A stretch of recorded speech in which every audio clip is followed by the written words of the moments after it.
Chaverenga mirayiro yaMwari ine 10. Exodo 20 kubva pavhesi 1. Mirayiro ine 10.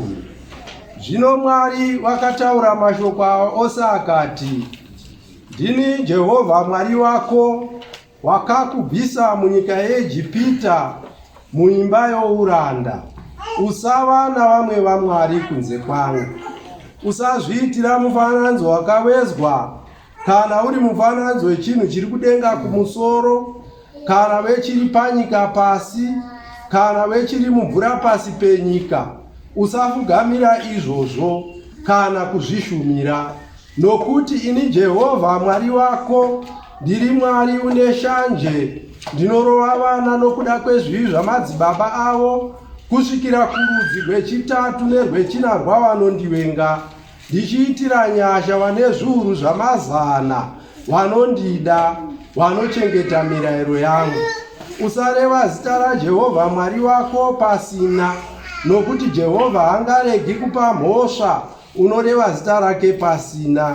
Rangarira zuva reSabata kuti urichengete rive dzvene.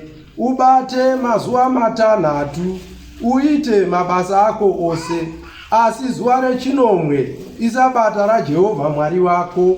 Usatongobata mabasa naro, iwe kana mwanakomana wako, kana mwanasikana wako, kana muranda wako, kana murandakadzi wako, kana zvipfuwo zvako, kana mweni wako uri mukati mamasuo ako. Nokuti namazuva matanhatu Jehovha wakaita denga napasi, negungwa nezvose zviri mukati mazvo, akazorora nezuva rechinomwe. Naizvozvo Jehovha wakaropafadza zuva reSabata akariita dzvene. Kudza baba vako namai vako, kuti mazuva ako amazhinji panyika yaunopiwa naJehovha Mwari wako.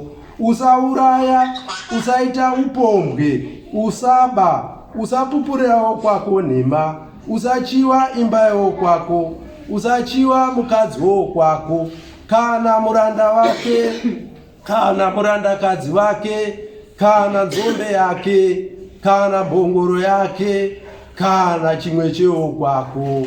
Kudzai Jehovha! Amen. Kudzai Jehovha! Amen.